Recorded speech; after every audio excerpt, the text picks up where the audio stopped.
Tha giá, Nam mô Tham Ma giá, Nam mô Sang Kha giá. Con kính đại lễ quý sư, quý cô tu nữ, xin kính chào quý học viên. Đã đến giờ vào lớp học, kính xin tất cả tắt âm thanh, trang nghiêm thân khẩu ý, hướng tâm vào thời kinh lễ bái Tam Bảo. Dạ xin mời chị Tịnh Hạnh thay mặt lớp tụng kinh Tam Bảo. Dạ xin mời chị. Dạ. Nam mô Bụt Tha giá, Nam mô Tham Ma giá, Nam mô Sang Kha giá. Con kính đảnh lễ sư. Con xin kính đảnh lễ cô tu nữ, xin kính chào quý học viên. Con xin thay mặt lớp tụng kinh Tam Bảo.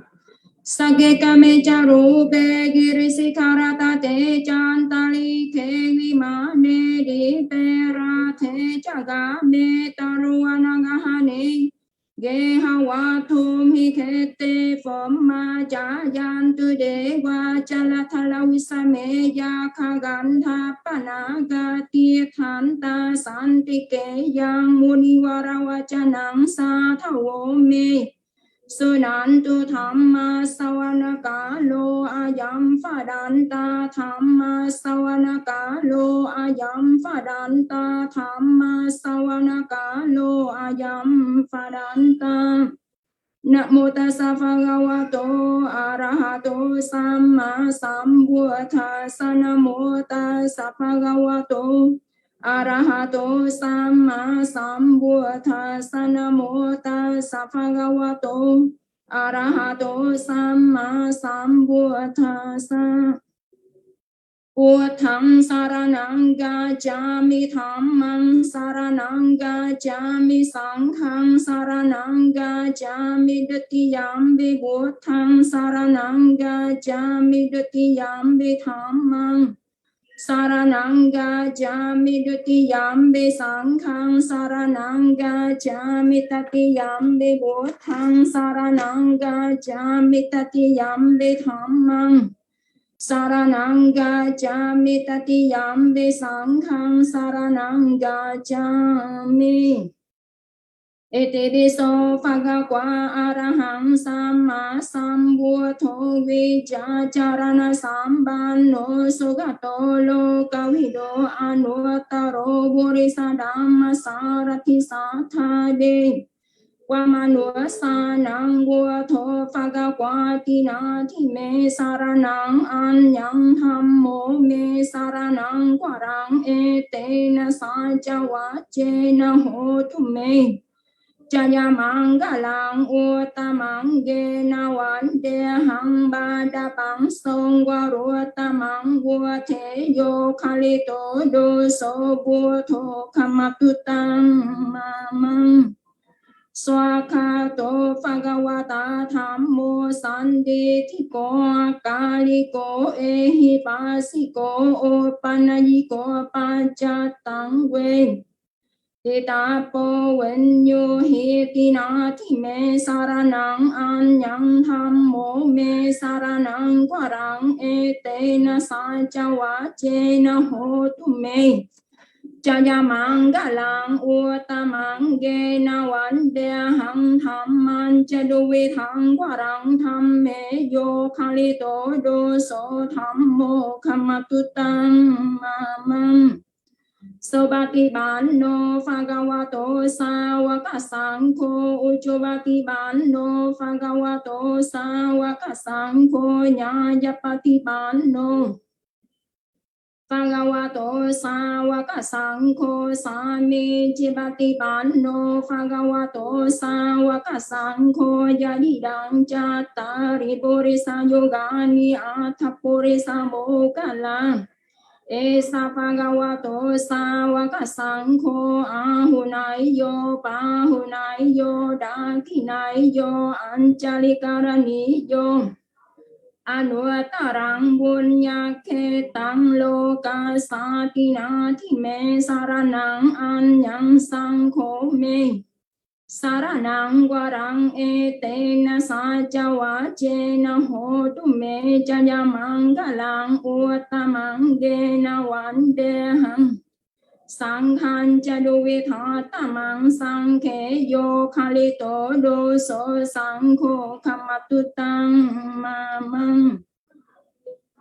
Vandami jeti yang sapang sapathane supatieti tang saririka thatu mahabodhim buatharo bang sakalang sadam.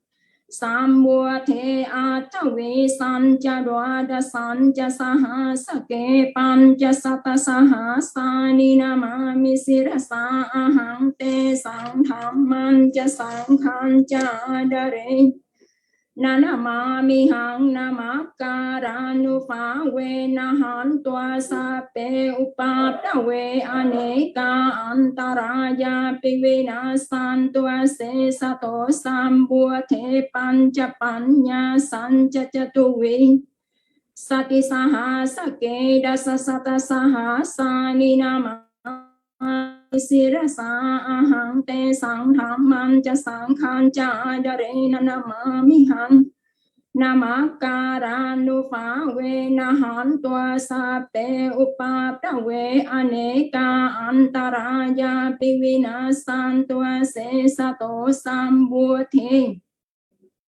Nawatarasate athajata li sasaha sake vi sati sata sahasani namami sirasa ahang te sanghamman cha sangkhan cha adare nanamami hang namakaranu phawe nahan tua sape upaprawe aneka antaraya pivina santua se sato Sape burati maya nisaya sata awera suki hontu sape burati maya anunisaya sata awera suki hontu sape dakinaya nisaya sata awera suki hontu sape dakinaya anunisaya sata awera suki hontu sape Pachimaya nisaya sata awera suki hontu sape Pachimaya anudisaya sata awera suki hontu sape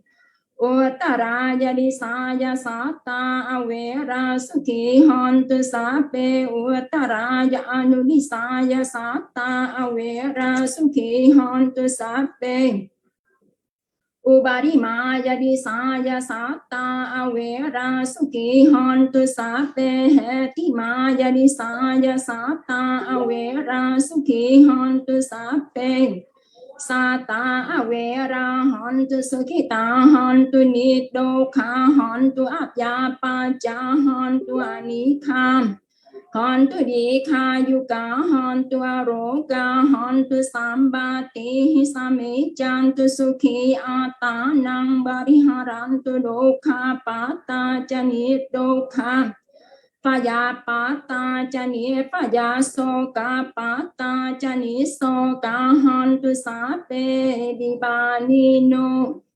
akasatha japammatha degwana gamahitika Punyang no anumodantu cirang rakhantu sasanang akasatha japammatha degwana gamahitika Punyang no anumodantu cirang rakhantu no garo akasatha japammatha degwana gamahitika Punyang no anumodantu cirang rakhantu nyata yo akasatha japammatha degwana gamahitika Punyang no anumodantu cirang rakhantu pani no akasatha japammatha degwana gamahitika Punyang no anumodantu cirang rakhantu no sada Idang watano punyang asawa kaya wahang hotu anagati kale Sa thu sa thu sa thu. Sa thú. Thời kinh Tam Bảo đã xong. Kính mời giảng sư Tinh Tuệ từ bi hoan hỷ giảng dạy bài học Pali ngày hôm nay. Chúc lớp có buổi học pháp an vui. Dạ con kính bạch đến sư ạ.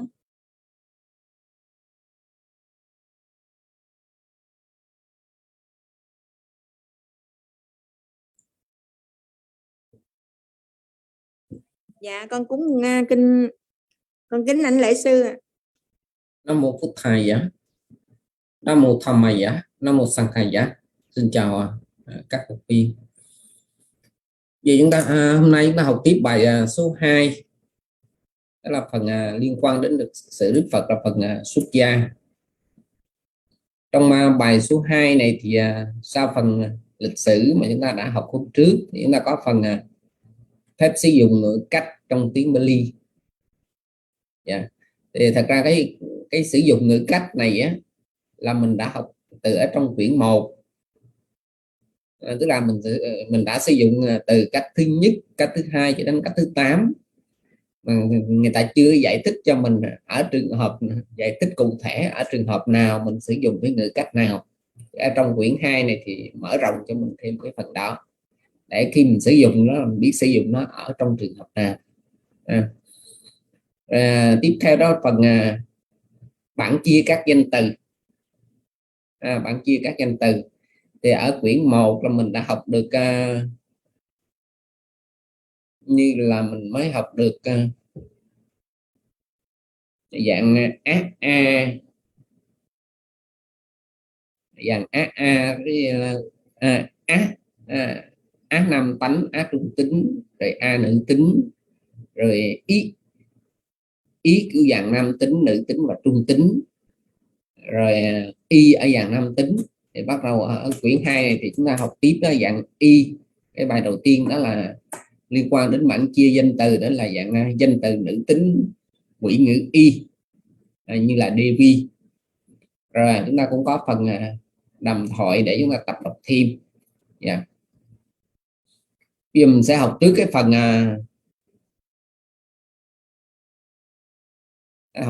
nằm thoại đi ha. Học trước cái phần nằm thoại rồi mình sẽ học cái bảng chia. Rồi phần văn phạm chúng ta sẽ học sau. Văn phạm chúng ta sẽ học sau để cho mình tập đọc thêm tí nữa. Tại cũng có một số Phật tử mình mới nè, một vài người chúng ta mới cũng cần đọc lại.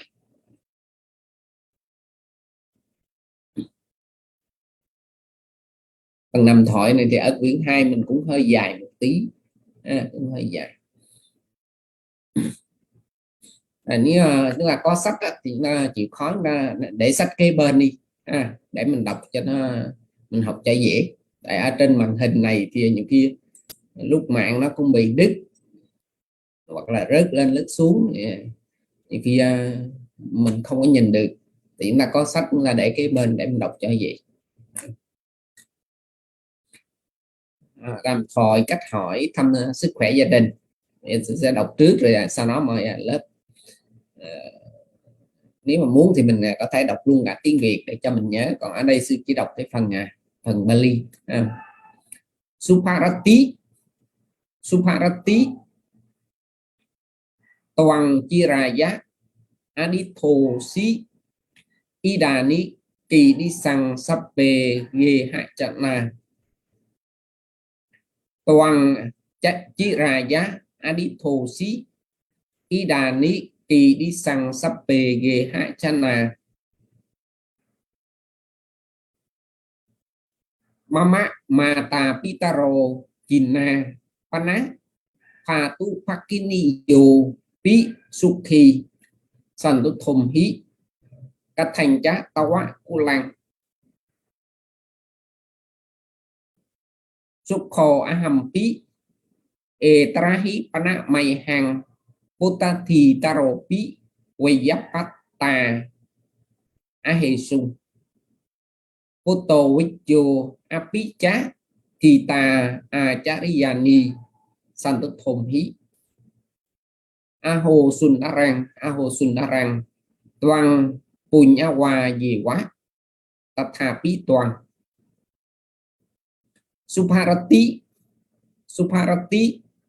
Toàn Chiraya Adithosi Idani Kỳ Đi Sang Sappe Ghê Hạ Chát Na Mama mata pitaro china panapha tu phakini yo pi sukhi santo thom hi các thành cha tawa ulang sukho aham pi etrahi pana mai hang mata putati taro pi weyapata ahesung poto wacho apicha thita achariyani Santo Thom Hi Aho Sundarang Toàn Punyawa Gì Quá.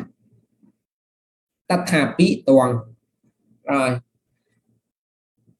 giờ ai đọc được trước chúng ta giơ tay lên để chúng ta tập đọc làm quen trong vừa nhớ được một ít từ ngữ để vừa ôn thêm cho các tập đọc của mình. Cô Tăng mời lớp đọc bài giúp sư đi. Dạ. Xin mời Vi Phương Tuy. Dạ con xin chào sư, xin chào cả lớp, con xin đọc bài. Cách hỏi thăm sức khỏe gia đình. Subhakrati xin chào. Subhakrati xin chào. Toàn Chikrayak Adithosi Idani Ki Disang Sabbe Gehachana. Đã lâu không gặp anh, hiện mọi người trong gia đình anh như thế nào? Mama Mata Bita Gro Channa Bana Batu Banjin Niyo Pi Sukhi Santutho Mihi Khatan Cha Tawa Khutlang. Cha mẹ của tôi đã già, còn các anh chị em thì cũng khỏe, xin cảm ơn. Còn gia đình của anh thì sao? Sukho Ahambi Etarahi Bana Mayang Butta Di Taro Pi với giá Bata Ahesum Butto Vicho Abhicha Dita Achari Yani Santutho Hí. Tôi cũng khỏe, riêng các con của tôi nay cũng đã trưởng thành. Đứa con trai thì làm bác sĩ, còn đứa con gái thì làm cô giáo, xin cảm ơn. Atho Sundakrang toàn Aho Sundakrang toàn Bunava Dê Giá. Ô tốt quá, anh đúng là người có phước. Tá Tha Bí toàn anh cũng thế. Dạ con xin hết. Chú ý cho có âm ngắn âm dài. Kính mời cô tu nữ Dự Bảo. Dạ, bạch sư con xin đọc bài cách hỏi thăm sức khỏe gia đình. Subharati xin chào. Subharati xin chào.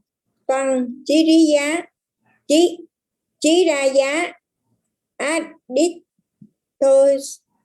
Aditosi Idani Kidisang Sabbe Gehachana.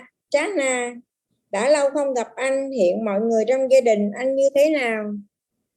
Mama Mata Bitaro Chinnapanatha Phatu Vaginiyo Visuki Santut Thâm Hí Cá Thành Chát Tá Quá. Cha mẹ của tôi đã già, còn các anh chị em thì cũng khỏe, xin cảm ơn. Còn gia đình anh thì sao?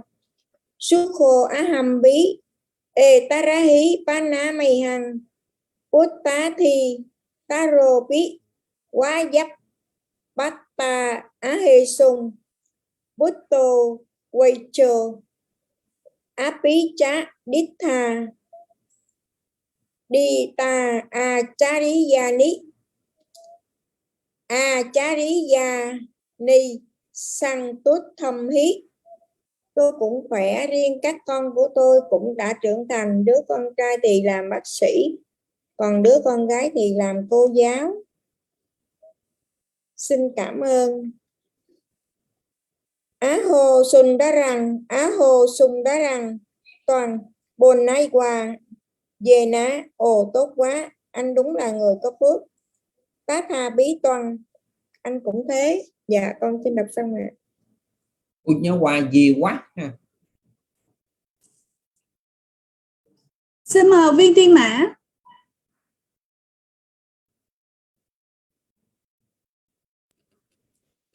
Dạ, con kính thưa lễ sư, xin chào các lớp, và xin đọc bài cách hỏi thăm sức khỏe gia đình. Subharati xin chào. Subharati xin chào. Toàn Chiraya Adithosi Idani Kidisang Sabbe Gehachana. Đã lâu không gặp anh, mọi người trong gia đình anh như thế nào? Mama Mata Bitagoro China Panafatu Phagiliyo Bí Sukhi Santuk Thâm Bí Cá Thành Chá Tá Quá Cú Lăng. Cha mẹ của tôi đã già, còn các anh chị em thì cũng khỏe. Xin cảm ơn. Còn gia đình của anh thì sao?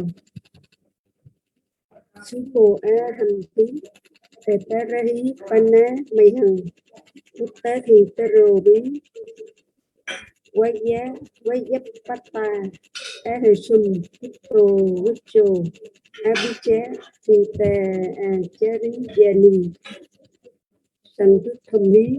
Tôi cũng khỏe, riêng các con của tôi này cũng đã trưởng thành. Đứa con trai thì làm bác sĩ, còn đứa con gái thì làm cô giáo. Xin cảm ơn. Aho Sundarang Quang Quỳnh Nhớ Hòa ghê quá. Ồ tốt quá, anh đúng là người có phước. Cá Tha Bí Quang anh cũng thế. Con đọc xong con xin cảm ơn. Xin mời học viên Diệu Thủy. Dạ, con kính đảnh lễ sư, con kính chào cả lớp. Con đọc đoạn đàm thoại ạ. Cách hỏi thăm sức khỏe gia đình.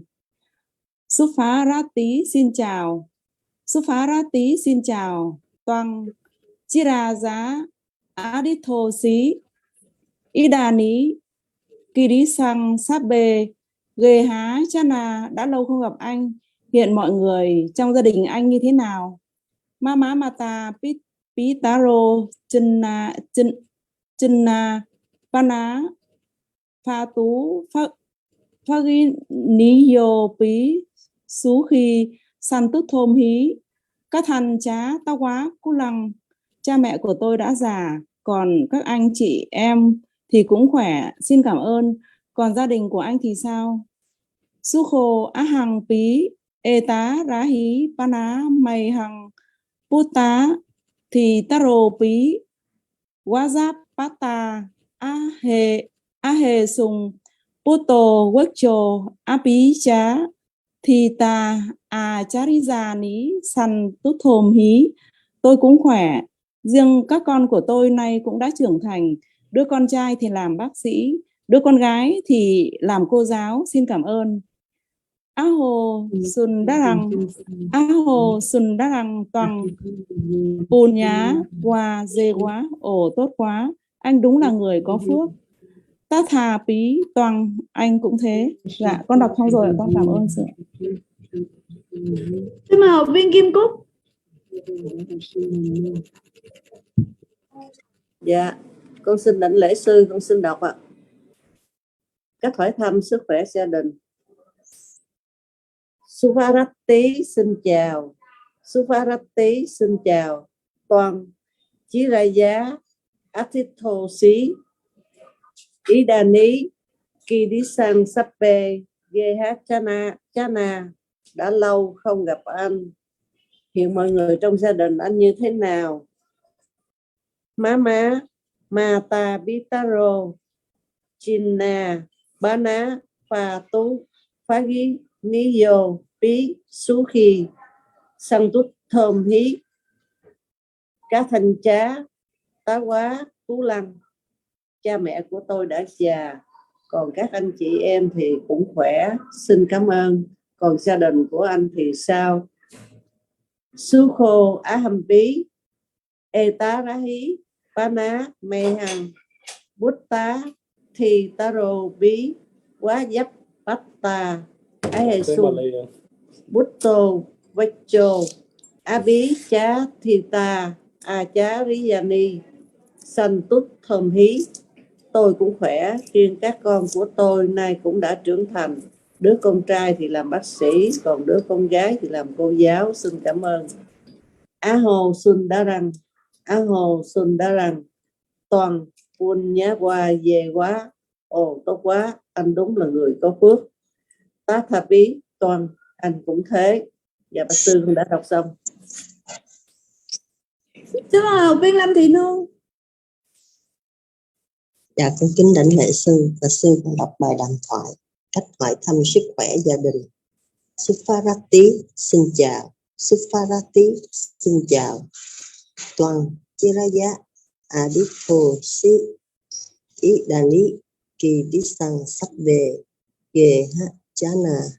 Đã lâu không gặp anh, hiện mọi người trong gia đình anh như thế nào? Mama Mata Pitaro Jinna Pana Patu Pagi Liyo Pi Sukhi San Tu Thom Hi Các thành cha Tawa Kulang. Cha mẹ của tôi đã già, còn các anh chị em cũng khỏe, xin cảm ơn. Còn gia đình của anh thì sao? Sukho Ahambit Etara Hi Pana Mayhang Putta Itaropi Vaipa Ta Ahesun Putto Vay Pecho Apicha Dita Acha Viyani San Thùng Hi.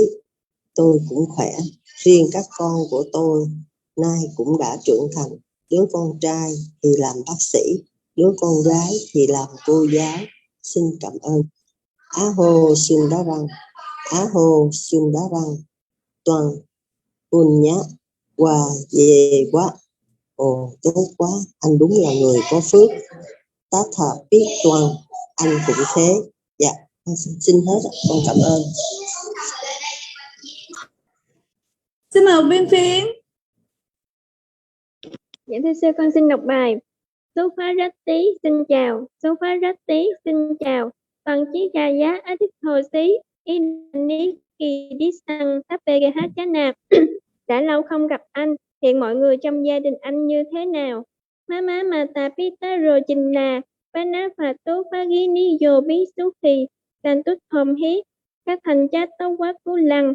Cha mẹ của tôi đã già, còn các anh chị em thì cũng khỏe, xin cảm ơn. Còn gia đình của anh thì sao? Sukho Ahambit Etarahi Banami Hằng Buddhati Tarobi Vayapata Ahesum Butto Wacho Apicha Hita Achari Yani Santut Thom Hi. Tôi cũng khỏe, riêng các con của tôi nay cũng đã trưởng thành. Đứa con trai thì làm bác sĩ, còn đứa con gái thì làm cô giáo. Xin cảm ơn. Aho Sundarang, bằng buồn nhau qua về quá. Ồ tốt quá, anh đúng là người có phước. Tất hà bí toàn, anh cũng thế. Dạ thưa sư, con xin hết. Xin mời Viên Hậu Huỳnh. Dạ thưa sư, con xin đọc bài. Suparati xin chào, Suparati xin chào. Toàn Chiraya Adithosi Idani Kirisang Sabbe Gehachana. Đã lâu không gặp anh, hiện mọi người trong gia đình anh như thế nào? Mama Mata Pitaro Chinna Pana Patu Paginiyo Pi Sukhi Santu Thom Hi Các thèn cha Tawa Kulang. Cha mẹ của tôi đã già, còn các anh chị em thì cũng khỏe, xin cảm ơn. Còn gia đình của anh thì sao? Sukho Ahompi Etarahi Pana Mehang Puttati Taropi Vayapata Ahesum Putto Vecho Apicha Thita Achariyani Santu Thom Hi. Tôi cũng khỏe, riêng các con của tôi nay cũng đã trưởng thành. Đứa con trai thì làm bác sĩ, đứa con gái thì làm cô giáo. Xin cảm ơn. Aho Sundarang, toàn buồn nhau hòa về quá. Ồ tốt quá, anh đúng là người có phước. Tát thà tí toàn, anh cũng thế. Dạ thưa sư, con xin hết ạ. Thưa sư, cái từ bác sĩ là Wecho mà hả sư hả? Wecho sao vậy? Wecho, tại con nghe mọi người nãy giờ đọc Wecho á. Wecho có âm nhấn mà, hai âm. Dạ. Xin mời học viên Diệu Thiện. Dạ, con kính đảnh lễ sư, con kính đảnh lễ quý cô tu nữ, xin chào cả lớp. Con xin được đọc bài cách hỏi thăm sức khỏe gia đình. Suparati xin chào, Suparati xin chào. Toàn chí ra giá Athito si Ida Niki đi sang sập bề ghê Hachana. Đã lâu không gặp anh, hiện mọi người trong gia đình anh như thế nào?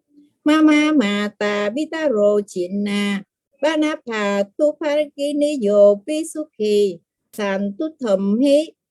Các thành cha ta quá cú lằng, cha mẹ của tôi đã già, còn các anh chị em thì cũng khỏe, xin cảm ơn. Còn gia đình của anh thì sao? Sukho aham bi tarahi paname hằng bút ta đi ta rồ bi vayapata ahe sung bút thô bết chô abhichadita achariyani sang tút thầm hi. Tôi cũng khỏe, riêng các con của tôi nay cũng đã trưởng thành. Đứa con trai thì làm bác sĩ, đứa con gái thì làm cô giáo, xin cảm ơn. Á hồ xuân đã rằng toàn buồn nhá hòa về quá. Ồ tốt quá, anh đúng là người có phước. Tá tha biết toàn, anh cũng thế. Dạ thưa con đã đọc xong, kính tri ân sư. Đã có học viên nào đọc nữa không ạ? Thưa sư đã đọc hết rồi sư. Rồi.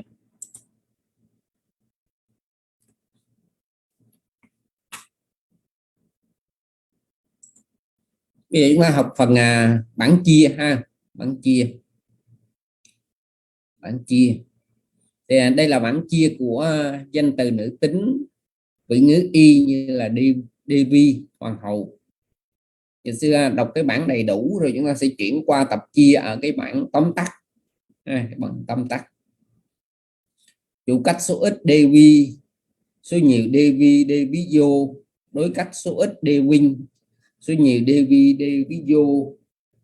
Sử dụng cách số ít Deviya, số nhiều Devi hí, Devi phí. Chỉ định cách số ít Deviya, số nhiều Devi năng. Số cách số ít Deviya, số nhiều Devi hí, Devi phí. Sở thuộc cách số ít Deviya, số nhiều Devi năng. Định sở cách số ít Deviya, Devi văn, số nhiều Devi sú. Hô cách số ít Devi, số nhiều Devi, Deviyo. Rồi bây giờ chúng ta chuyển sang cái bảng tóm tắt để chúng ta chọn các danh từ nữ tính mà nó tận cùng bằng y, tận cùng bằng y.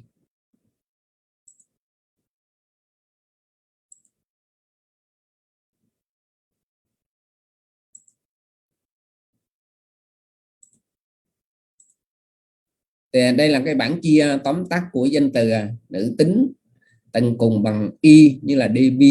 Thì chúng ta để ý khi mà chúng ta chia đó là chúng ta bỏ cái chữ y ở phía sau này ra ha, tại nó đã được đem xuống đây rồi.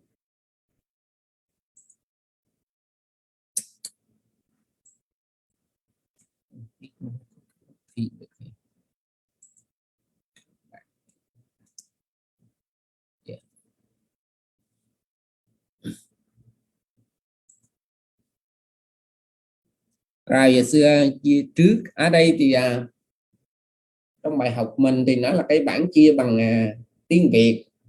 Ở trong cái bảng chia này thì nó sử dụng tiếng Bali, thì thôi bây giờ chúng ta tập chia bằng tiếng Bali đi ha. Tại giờ mình cũng lớp 2 rồi. Lớp 1 thì mình còn bập bẹ mình chưa đọc được, bây giờ lớp 2 thì mình đã đọc được rồi, cho nên thôi chúng ta tập chia bằng bảng chia Bali ha. Pathama ekavachana Devi, Bahuvachana Devi, Deviyo. Tutiya ekavachana Devin, số nhiều Devi, Deviyo. Tatiya ekavachana Deviya, số nhiều Bahuvachana Devi hí, Devi phí. Chatuthi ekavachana Deviya, Bahuvachana Devi năng. Panchami ekavachana Deviya, Bahuvachana Devi hí, Devi phí. Chathi ekavachana Deviya, Bahuvachana Devi năng. Satami ekavachana Deviya, Devi văn, Bahuvachana Devi sú. Alapana ekavachana Devi, số nhiều Devi, Deviyo. Thì chúng ta có thể chọn cái danh từ Devi này để chia cũng được, còn không chúng ta chọn một danh từ nào đó mà dạng bằng y ở dạng nữ tính mà ở trong bài học người ta đã cho mình, trong sách người ta đã cho mình thì cũng được. Muốn chia cái chữ nào chúng ta chia. Rồi bây giờ ai chia được thì chúng ta giơ tay lên để tập chia trước. Tập chia trước. Xin mời viên Diệu Thiện.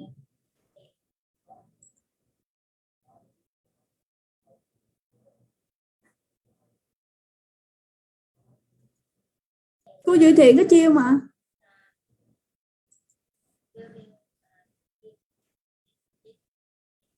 Kính mời cô tu nữ Diệu Bảo. Dạ thưa sư, con xin chia danh từ biến cách nam tính, vĩ ngữ y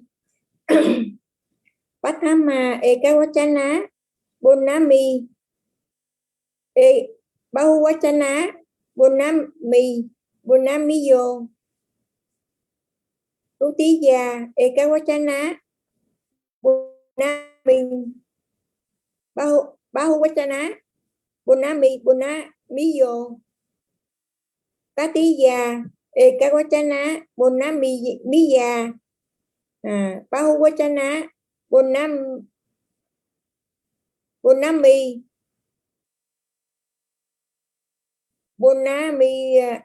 Bahuvachana Bonamihi Bonamifi Chatuthi Bonamiya Bahuvachana Bonaminang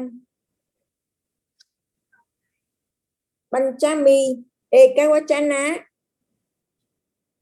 Bonamiya Bahuvachana Bonamihi Bonamifi Chathi Ekawachana Bonamiya Bahuvachana Bonaminang Satami Ekawachana Bonamiya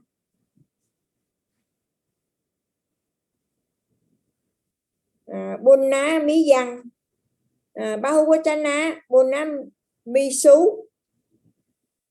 Alapana Bonami Bahuvachana Bonamiyo. Thưa sư, con đọc xong rồi, xin cảm ơn sư. Xin mời Viên Phương Ty. Con xin chia danh từ Nadi, Pathama Ekavana Evakana Ekawachana Ekavachana Nadi Bahuvachana Nadiyo Dutiya Ekavachana Nadim Bahuvachana Nadiyo Tatiya Ekavachana Nadiya Bahuvachana Nadihi Chatuthi Ekavachana Nadiya Bahuvachana Nadinang Panchami Ekavachana Nadiya Bahuvachana Nadihi Nadibi Chathi Ekavachana Nadiya Bahuvachana Nadinang Satami Ekavachana Nadiya Nadiyang Bahuvachana Nadisu Alabhatna Ekavachana Nadi Bahuvachana Nadiyo. Dạ con xin hết. Xin mời Viên Diệu Thủy.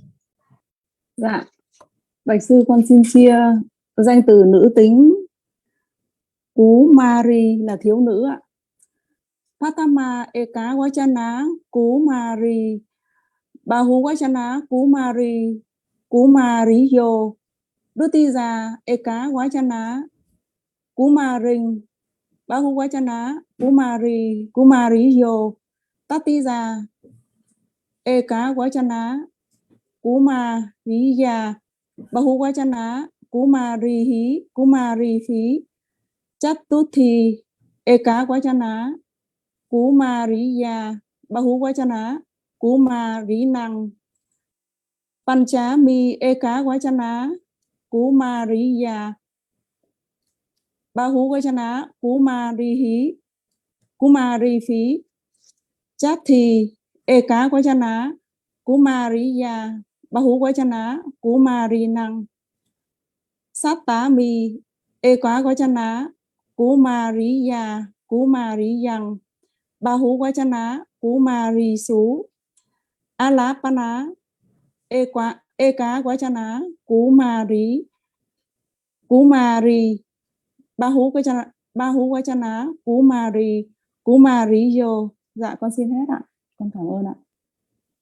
Xin mời viên Tiên Mã. Dạ, thưa sư xin đọc bài. Dạ, tôi xin chia danh từ Ramani, nữ Bà La Môn. Pathama Ekavachana Ramani, Bahuvachana Ramani, Ramaniyo. Dutiya Ekavachana Ramani, Bahuvachana Ramani, Ramaniyo. Tatiya Ekavachana Ramaniya, Bahuvachana Ramani phí.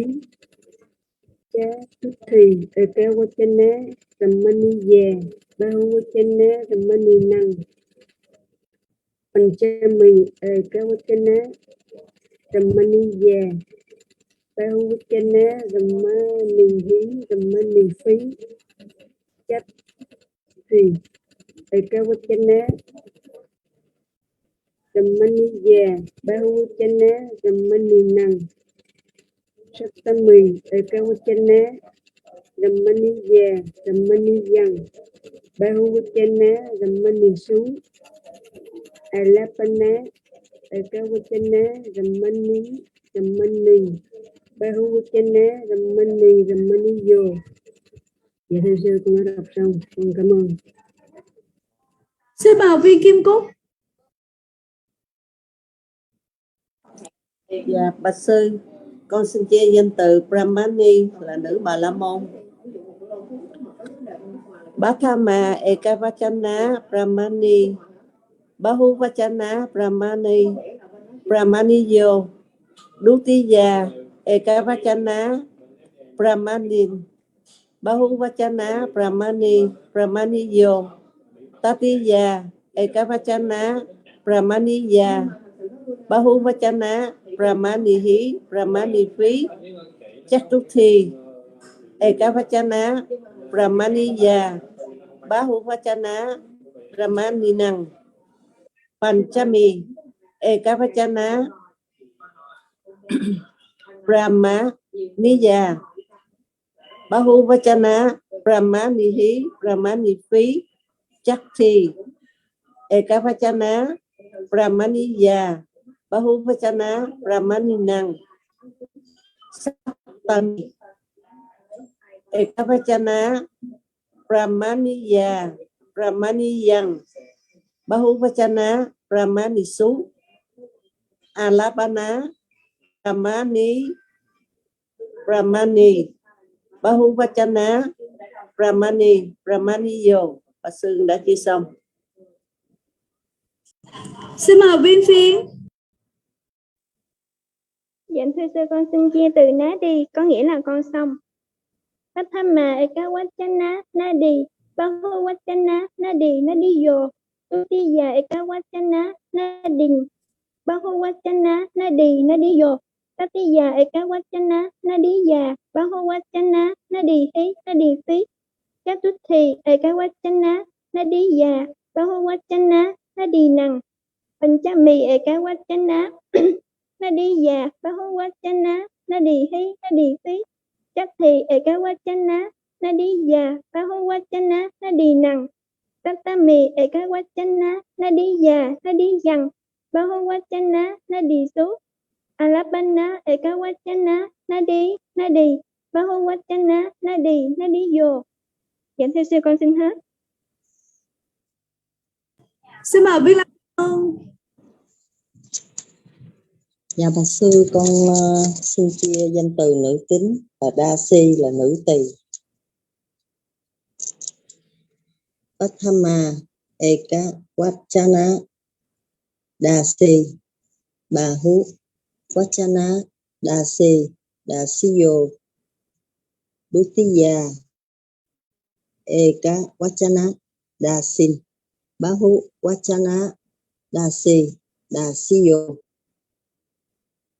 Tatiya eka vachana dasya bahu vachana dasihi dasifi chatuthi eka vachana dasya bahu vachana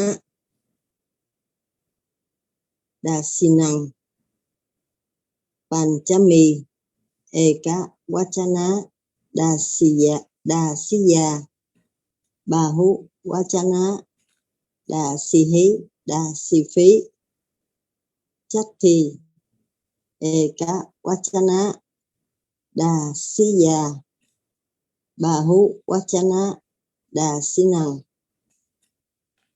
sattami eka vachana dasiya dasiyang bahu vachana dasisu alappana eka vachana dasi dasi bahu vachana dasi dasiyo. Dạ bạch sư, con xin hết. Xin mời viên Trần Văn Điền.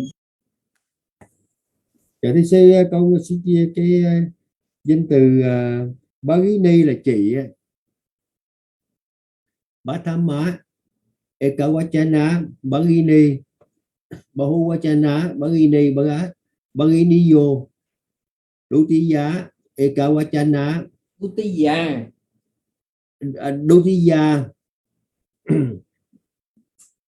Bhaginin Bahu Dutiya Ekavachana Bhaginin Bahuvachana Bhaginiyo, Tatiya Ekavachana Bhaginiya Bahuvachana Bhaginihi Bhaginibi, Chatuthi Ekavachana Bhaginiya Bahuvachana Bhagininang, Panchami Ekavachana Bhaginiya Bahuvachana Bhaginihi Bhaginibi, Chatti Ekavachana Bhaginiya Bahuvachana Bhagininang, Sattami Ekavachana Bhaginiya Bahuvachana Bhagininang,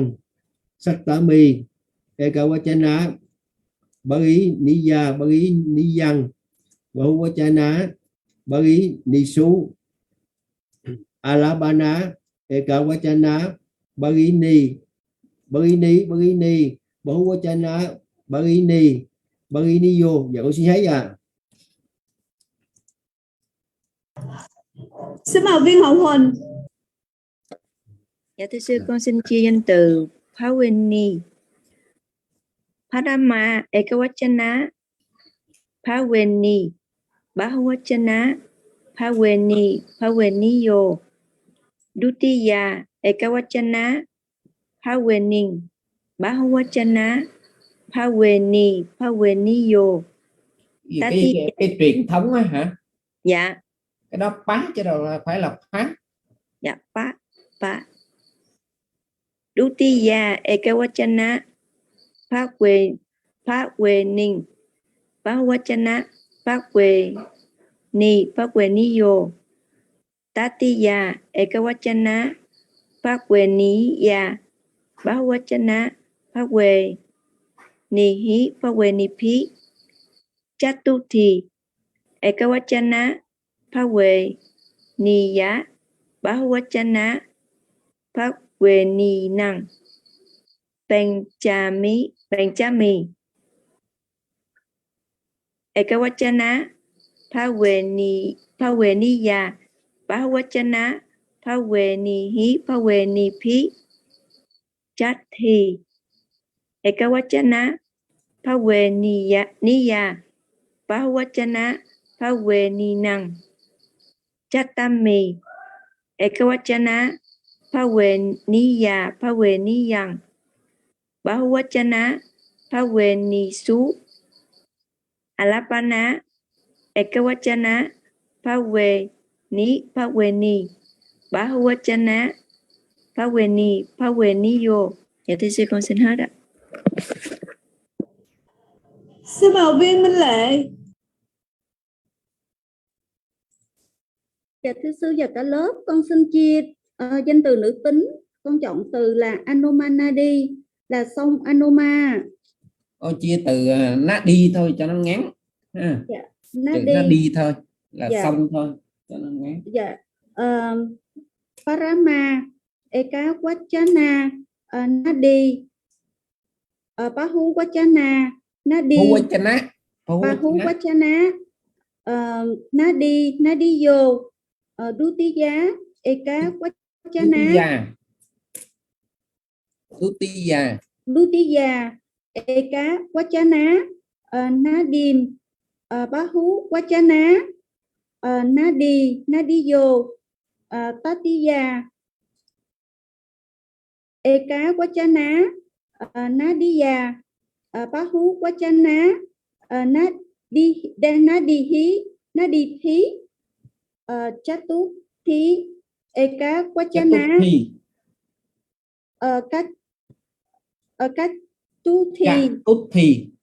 Chatuthi, Eka Wachana,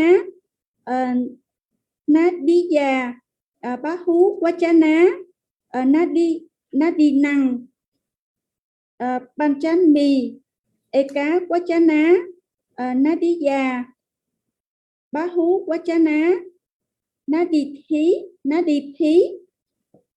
Chathi, Eka Wachana, Nadiya, Bahu Wachana, Nadinang, Satami, Eka Wachana, Nadiya, Nadiyang, Bahu Wachana, Nadisu, Alabana, Eka Wachana, Nadi, Bahu Wachana, Nadiyo. Dạ thưa sư con xin hết ạ.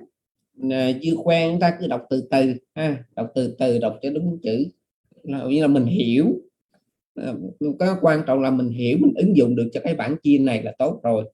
Phần đọc mình tập đọc từ từ để cho nó quen. Thưa sư, các học viên đọc hết rồi sao? Rồi hiện nay chuyển sang phần học văn phạm ha.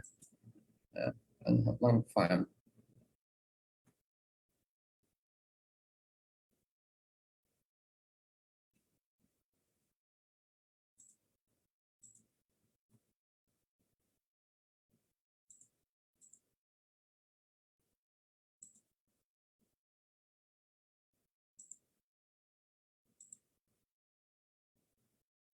Văn phạm thì phần học văn phạm này là bắt đầu mình tìm hiểu về cách sử dụng 8 cách ở trong danh ở trong Bali. Thì 8 cách ở đây, 8 ngữ cách ở đây mình có gì? Chủ cách, Pathama Vipatti, đối cách, Dutiya Vipatti, sử dụng cách, Tatiya Vipatti, chỉ định cách, Chatuthi Vipatti, Susu cách, Panchami Vipatti, sở thuộc cách, Chathi Vipatti, định sở cách, Satami Vipatti, vô cách, Alapana Vipatti. Thì thật ra đó, cái cách dịch ở đây ngoài gì trừ là Pathama là chủ cách, cách đầu tiên thì nó tạm chấp nhận được theo đúng theo cái chữ Bali, nhưng mà bắt đầu từ cách thứ hai, ví dụ như là ở đây dịch là đối cách, thực ra nó không phải là đối cách.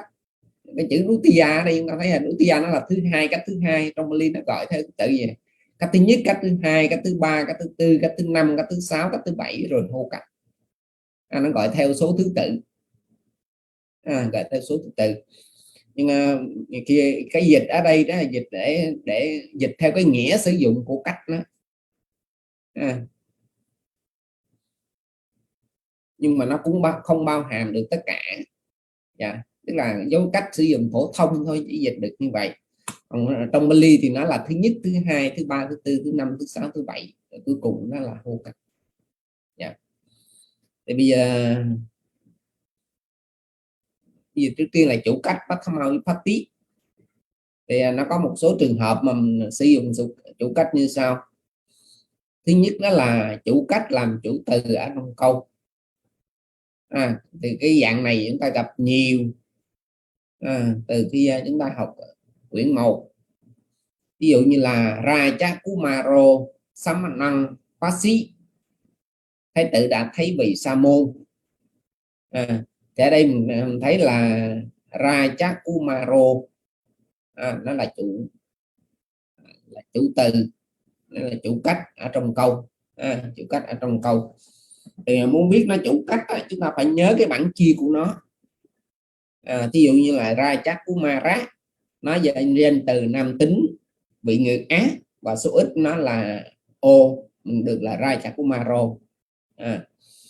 Rồi ở trong trường hợp thứ hai, Yasodhara Devi Rajaputang Chayi, hoàng hậu Yasodhara đã hạ sinh hoàng nam. Thì ở đây mình có là cái chữ Yasodhara Devi là chủ cách, đóng vai trò là chủ từ ở trong câu. Đóng vai trò là chủ từ ở trong câu. Thì cũng tương tự giống như trên, ở trên đây tại sao trên đây nó là chủ cách, nó lại là ô, ở đây nó là y, là do cái vị ngữ của nó. Vị ngữ Á thì nó chia theo cái bảng chia Á, vị ngữ y thì nó chia theo bảng chữ y, hoặc là ý thì nó chia theo bảng chữ ý, hay là a thì nó chia theo bảng vị ngữ A. Cho nên chúng ta phải nhớ cái bảng chia nó, thì chúng ta mới biết là danh từ nào này đang ở chủ cách. Đang ở chủ cách. Rồi khá hơn tí nữa đó là chúng ta nhìn thêm động từ. Thì chúng ta cũng phát hiện đó là danh từ nào ở dạng chủ cách trong một câu. Đó là trường hợp thứ nhất. Trường hợp thứ nhất. Trường hợp thứ hai đó là dùng làm bổ túc từ cho những động từ có ý nghĩa là có trở thành. Thì cái động từ này sư thường hay nói với lớp đó là động từ, 3 động từ mình dùng mà chủ cách nó làm túc từ, đó là một là mà chúng ta thường gặp, đó là một là hô tí, hai là phawati, và thứ ba đó là athi. Đây là 3 động từ mà người ta túc từ của nó là cách thứ nhất. Túc từ của nó là cách thứ nhất. Thường nó túc từ là người ta sử dụng cách thứ hai, nhưng mà với 3 động từ này thì người ta sử dụng nó ở cách thứ nhất. Cái này thì ở trong văn phạm của trong phạm Bali Khmer đó, thì cái động từ này thì các ngài nói đó là cái động từ để dùng cho cái mẫu câu đó là Matika, là nó có một cái mẫu câu người ta gọi nó câu Matika, thì nó sử dụng 3 động từ này. Thì khi mà sử dụng 3 động từ này thì chủ từ của nó dùng ở chủ cách. Thì ở đây ví dụ như là chúng ta có gì, Siddhartha Rajakumaro Buddho Bhavisati, thái tử Siddhartha sẽ trở thành Phật. Chúng ta để ý là cái dạng này mình cũng dễ bị sai lắm, tại người ta cứ nghĩ là sao túc từ tức là chia cách thứ hai. Mà chúng ta phải để ý là khi mà cái túc từ mà đi với 3 động từ này nó luôn luôn chia ở cách thứ nhất. Luôn chia ở cách thứ nhất thì nó không có thay đổi. Nó có thể là thay đổi vị trí thì có thể, nhưng mà nó luôn luôn được chia ở cách thứ nhất. Channo Rajakuma Rasa Sarathi Ahosi. Channa là phu xe của thái tử. Thì ở đây mình có chữ Sarathi, nó là túc từ. Nó là túc từ ở trong câu, nó được chia ở chủ cách. Cái chữ Sarathi này ở dạng nam tính. Dạng nam tính. Thì đó là trường hợp thứ hai. Thứ nhất là chủ từ làm chủ cách làm chủ từ ở trong câu. Thứ hai đó là chủ cách làm túc từ ở trong câu. Chủ cách làm túc từ ở trong câu. Cái trường hợp thứ ba đó là dùng cho những tiếng có cùng vai trò với chủ từ trong câu. Dùng cho những tiếng có cùng vai trò với chủ từ ở trong câu. Thì ở đây ví dụ như là chúng ta gặp đó là chữ Arahant, Tathagato, Sama Sambuddho, Rajahang. Akami. Đức Như Lai bậc A La Hán chánh đẳng giác đã đi đến thành Rajagaha. Đức Như Lai bậc A La Hán chánh đẳng giác, thì ba chữ này á, chữ A La Hán thì tại nó là cái dạng danh từ vị biệt ngữ, cho nên cái cách chia nó khác, nhưng mà ở đây nó vẫn là chủ từ. Thì chúng ta thấy là trong câu này nó có ba chữ được chia ở chủ từ, đó là một là A La Hán, hai là Tathagato, ba đó là Sama Sambuddho. Để trong những trường hợp như vậy cái chữ nào chữ chính thì nó đóng vai trò đó là chủ từ ở trong câu. Còn các từ còn lại thì nó giống như là tính từ, dùng vai trò giống như là tính từ. Hoặc là có cái câu kinh mà chúng ta hay đọc, cái kinh câu kinh đảnh lễ Phật đó, tức là câu Nam Mô Tassa Bhagavato Arahato.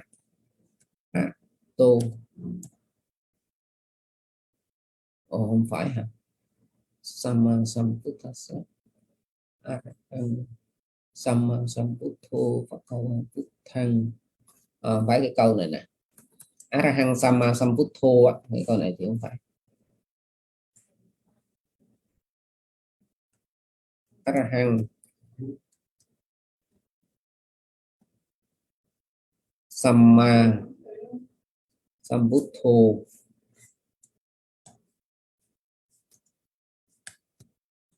Bhagavato Buddhang Bhagavantang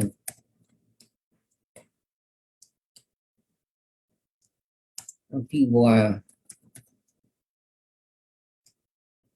Demi và Demi Arahang Sama Sambuddho Bhagavato Buddhang Bhagavantang Apiwa. Thì ở đây chúng ta có cái một loạt là chủ từ, chủ cách ở trong câu nè. Để ở đây mình có chữ gì? Arahang nè, Sama Sambuddho nè, rồi mình có chữ Bhagawa. Thì ba chữ này nó đều là chủ từ, đều là chủ cách ở trong câu, đều là chủ cách ở trong câu. Mà ở đây thì mình lấy cái chữ bản dịch thì mình lấy chữ là Bhagawa, là đóng vai trò là chủ từ ở trong câu, tức là Đức Thế Tôn ngài là bậc A La Hán về chánh đẳng giác, bậc A La Hán chánh đẳng giác. Và chúng ta cũng để ý đó là trong Bali thật ra là sử dụng giữa Đức Phật với các vị thánh A La Hán là sử dụng rất là rõ. Dù mình nói là Đức Phật cũng là bậc thánh A La Hán, nhưng mà cái chữ Đức Phật mà chỉ cho bậc thánh A La Hán nó luôn luôn đi theo có cái chữ đó là Sama Sambuddho, tức là A La Hán về chánh đẳng giác, chứ không có sử dụng thông thường những bậc thánh A La Hán mà chỉ sử dụng chữ Arahant. Nên có người ta nói là Đức Phật cũng như các vị thánh A La Hán phải khác, giống là ở phương diện đồng trừ phiền não, nhưng mà các cái còn lại thì nó khác xa. Ví dụ về mặt trí tuệ, về mặt thần thông, các thứ là các bậc thánh A La Hán khác không có được, không có được. Cho nên A La Hán mà chánh đẳng giác Arahang Sama Sambuddho, chứ không có sử dụng là chữ A La Hán không. Nên nếu mình nói là Đức Phật cũng là bậc thánh A La Hán, gì nó chưa được, phải là bậc A La Hán và chánh đẳng giác nữa mới được, nó mới đầy đủ. Thì câu này thì Đức Thế Tôn ngài là bậc A La Hán chánh đẳng giác. Cái câu này là hai câu. Con xin kính lễ Sama Sambuddho Bhagavato Buddhang Bhagavantang. Con xin đảnh lễ Đức Thế Tôn bậc giác ngộ ấy, bậc giác ngộ. Thì ở đây mình chỉ muốn nói là cái chữ Arahang Sama Sambuddho với Bhagawa thôi, ba chữ. Rồi hoặc là so ra chắc của maro rahulu nama papichisati, hoàng tử Rao La ấy sẽ xuất gia. Thì ở đây nó cũng có hai chữ mà nó đóng ba chữ, ba chữ đó là chữ là so rahulu, so ra chắc của maro rahulu nama papichisati. Ở đây mình có ba chữ là nó là chủ từ ở trong, là chủ cách, đó là chữ so, chữ ra chắc của maro, chữ rahulu. Thì ở đây cái chữ chính ở trong trường hợp này đó là cái chữ ra chắc của maro, hai chữ còn lại là chữ dạng bổ nhẹ, đóng vai trò như là tính từ. Thì đó là cái trường hợp thứ ba ha, trường hợp thứ ba. Cái trường hợp này thì nó là trường hợp khó, trường hợp khó. Vì thí dụ như là nếu mà ở trong câu á, mình không biết cái nào là nó là danh, cái nào là cái danh từ chính thì nó sẽ khó cho mình ở trong cái cách dịch. Còn nếu mình biết là cái nào là từ chính và cái nào từ phụ thì nó dễ cho mình. Thì đó là trường hợp nói về cách sử dụng chủ cách, sử dụng chủ cách. Như vậy thì thứ nhất, đối với chủ cách thứ nhất là gì? Chủ cách dùng làm chủ từ ở trong câu. Thì ở trong trường hợp như vậy á, thường là nếu mà ở trong câu đó nó không có chữ chát, không có chữ qua hay là không có chữ pí, thì thường câu đó nó sẽ có một chủ từ, thì nó làm chủ từ ở vừa chủ cách là chủ từ ở trong câu. Cái trường hợp thứ hai đó là đối với ba dạng động từ, đó là hô tí, phao tí và ác tí. Thì chủ cách nó đóng vai trò nó là túc từ ở trong câu. Rồi trường hợp thứ ba đó là ở một câu có nhiều từ được chia ở chủ cách, thì một từ nó đứng vai trò đó là vừa là chủ cách vừa là chủ từ ở trong câu. Các từ còn lại thì dịch nó giống như là tính từ. Thì đó là ba trường hợp mình sử dụng chủ cách, ba trường hợp chúng ta sử dụng chủ cách.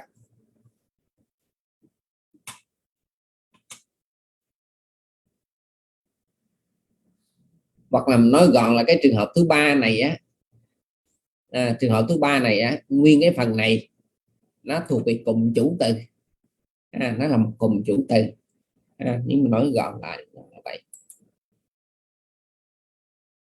Rồi trường hợp thứ hai đó là đối cách, đối cách hay là cách thứ hai.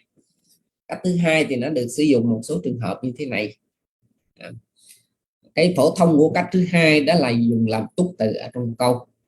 Trường hợp này thì chúng ta gặp nhiều ở trong quyển 1. Tại thường cái quyển 1, cái quyển cơ bản đầu tiên đó, thì người ta chỉ sắp xếp cho mình sao chủ từ, đứng đầu câu là chủ từ, cuối câu là động từ, trước động từ là túc từ. Nếu mà ở trong trường hợp mà ở trong câu có sử dụng thêm trạng từ chỉ sự thường xuyên thì đứng đầu câu là chủ từ, cuối câu là động từ, trước động từ là trạng từ chỉ sự thường xuyên, rồi trước trạng từ chỉ sự thường xuyên đó là túc từ. Nó có xen thêm một tí chỗ đó. Thì túc từ nó ở dạng phổ thông thì túc từ nó được chia ở cách thứ hai. Thí dụ ở đây mình có cái câu đó là Bodhisattva Anoma Nadin Gachati. Thì ở đây mình có là Anoma nó đi, xong Anoma, rồi nó chia ở dạng in, tức là ở dạng đối cách, cái bản mà mình mới học lúc nãy. Đức Bồ Tát đã đi đến sông Anoma. Siddhartha Rajakumaro Masuke se ohare toa kasawang niwa se toa papichi takwatang samadhi. Sau khi cạo bỏ râu tóc, mặc áo cà sa, thái tử Siddhartha đã thọ trì hạnh xuất gia. Thì ở đây mình có là chúng ta để ý đó là ở trong một câu đó, nó có nhiều túc từ. Vì ở trong một câu đó là nó có thể có gì, có các phân từ. Ví dụ như là bất biến quá khứ phân từ, nó cũng có thể là đòi hỏi có túc từ, hoặc là khả năng phân từ nó cũng đòi hỏi có túc từ. hiện tại phân từ khi nó cũng đòi hỏi có túc từ, cho nên ở một câu á nó có thể có nhiều túc từ, có nhiều túc từ được chia ở đôi cách. Ví dụ như là ở câu này mình có 3 túc từ. Cái túc từ thứ nhất là musuke se oharitoa, là túc từ của bất biến quá khứ phân từ oharitoa, là cạo bỏ cái gì đó, cạo bỏ râu tóc. Rồi cái túc từ thứ hai đó là chữ kasawan, nó là túc từ của bất biến quá khứ phân từ nipasetoa, tức là mặc cái gì đó. Rồi cuối cùng đó là cái túc từ của động từ chính ở trong câu, đó là papichita watang samadhi, là thọ trì cái gì đó, thì ở đây nó là thọ trì xuất gia. Như vậy thì chúng ta để ý đó là cái đối cách nó dùng làm túc từ. Ở cái câu đơn giản đó là túc từ nó nằm trước động từ, còn ở một câu có nhiều túc từ thì túc từ đó nó có thể đứng trước, đó là quá khứ phân từ, xin lỗi, bất biến quá khứ phân từ, hoặc là khả năng phân từ, hay là hiện tại phân từ, nó có thể vậy. Rồi câu số 2 dùng với ý nghĩa thời gian và không gian. Tức là nói về thời gian hay là cái không gian thì nó cũng được sử dụng, đó là sử dụng túc từ, sử dụng đối cách, sử dụng đối cách. Ví dụ chúng ta có cái câu đó là Mahamaya Devi Sattahang Rajaputang Cha Tijya Cha Yitwa Kalakata Ahosi. Sau khi hạ sinh, Hoàng Nhi được 7 ngày, Hoàng hậu Mahamaya đã mang hạt. Thì ở đây đó là nó chỉ về thời gian, đó là 7 ngày. 7 ngày là sau khi hạ sinh Hoàng Nam được 7 ngày. Thì chữ 7 ngày ở đây nó sử dụng ở cách thứ hai. Sau này mình học cách thứ ba, ở đây nó có thể sử dụng cách thứ ba cũng có, tức là có thể sử dụng cách thứ hai hoặc là cách thứ ba, đều được. Ở đây tại mình đang học ở cách thứ hai thì nó sử dụng ở cách thứ hai. Cái trường hợp thứ hai đó là Bodhisattva tinh sati yo chanang Maggang Atikamitoa Rajagahanakarang Akami. Sau khi vượt qua đoạn đường 30 do tuần, Bồ Tát đã đi đến thành Rajagaha. Thì ở đây mình có chữ tinh sati yo chanang, là chỉ về cái không gian, tức là cái khoảng cách. Khoảng cách thì nó cũng được sử dụng ở đối cách. Ở đối cách thì đó là trường hợp thứ hai. Đối cách nó được sử dụng nói về thời gian, cái không gian. Cái trường hợp thứ ba đó là đối cách nó dùng làm túc từ cho các động từ có tiếp động ngữ anu, như là ví dụ như là tiếp động ngữ anu, api, apa, pati. Cái phần này nó khó cho mình, đó là tại mình chưa học tiếp động ngữ. Cái tiếp động ngữ này xin nhớ là tại quyển 3, cuối quyển 3 thì như mình có một bài học về tiếp động ngữ.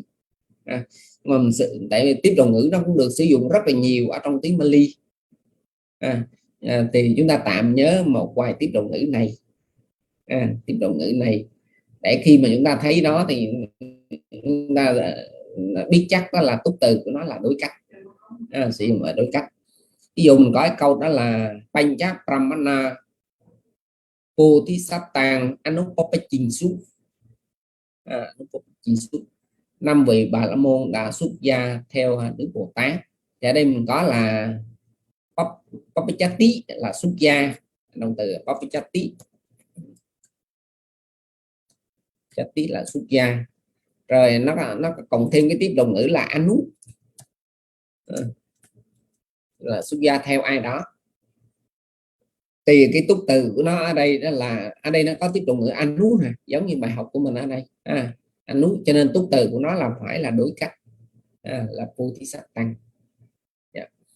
Cái trường hợp thứ hai đó là Devata Tathagatan Upasangamitoa Tăng Hoành Biết. Sau khi đến gần Đức Như Lai, vị thiên đã đảnh lễ ngài. vị thiên đã lễ ngài.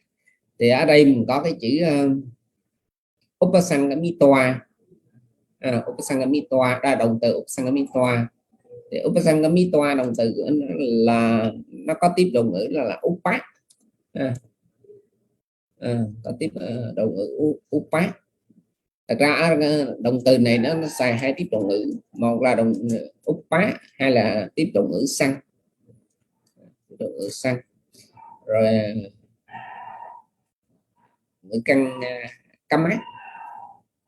Nhưng mà đây chủ yếu đó là theo cái bài học này đó là tiếp động ngữ upat. Tiếp động ngữ upat. Thì trước nó túc từ cũng được sử dụng ở đối cách.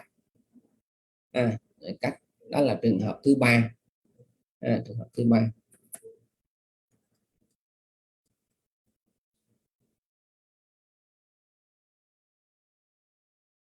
Trường hợp thứ tư dùng thay thế vai trò diễn đạt ý nghĩa của sở, dùng cách, chỉ định cách và định sở cách. Cái này là cái khó. Cái khó. Tức là chia thì chia ở đối cách, nhưng mà nó dùng như là sử dụng cách hoặc là chỉ định cách hay là định sở cách. Và những trường hợp này á, nó hay gặp ở trong cái dịch thuật. Khi mình dịch ra nhiều khi mình cứ nghĩ là sao cái này nó là cách thứ hai cho nên phải dịch ở đối cách, dịch nó như là túc từ, là chúng ta dịch câu đó dịch không được, dịch nghe không được, tại nó mình không nhớ được cái điểm quan phạm ở chỗ này. Cho nên mình cứ cố gắng dịch nó là túc từ, cùng dịch nó không được. Thì ở đây ví dụ người ta cho mình đó là dùng thay thế sử dụng cách. Thì sử dụng cách thì thường ở trong tiếng Việt mình cho đó học viên màu có dịch sử dụng cách thì thường dịch là gì? Do, bởi, với, bằng, một trong các từ đó. Thì ở đây đó là đối cách nó được sử dụng thay thế cho sử dụng cách đó, tức là nó phải dịch bằng một trong các từ đó, do, bởi hay là với hoặc là bằng, nó tùy theo trường hợp mà mình dịch nó thích hợp. Ví dụ mình có câu đó là Rajakumaro Chanasarathing Salapati, thái tử đã trò chuyện với Pusa Chana. Thì câu này á, ví dụ câu này mà người ta cho mình câu tiếng Việt như vậy thì chắc chắn mình sẽ viết là gì? Viết ở cách thứ ba, tại thế nói chuyện với ai đó. Cái cấu trúc của nó ở trong trường hợp này đó là cách thứ hai, và cách thứ hai này nó dùng thay thế cho cách thứ ba. Rồi tiếp theo đó là thay thế cho chỉ định cách. Chỉ định cách là cách thứ tư. Cách thứ tư thì mình có chữ gì? Dịch cách thứ tư là cho hay là cho đến hoặc là để. Thì ở đây nó sử dụng đối cách nhưng mà mình dịch là đến, là cho hay là cho đến hoặc là để. Thì ở đây đó là mình có câu đó là có câu là Upama mang patipati, thí dụ làm cho tôi sáng tỏ. Thì ở đây cái chữ mang ở đây dịch là cho tôi. Là cho tôi dịch là theo cách thứ tư.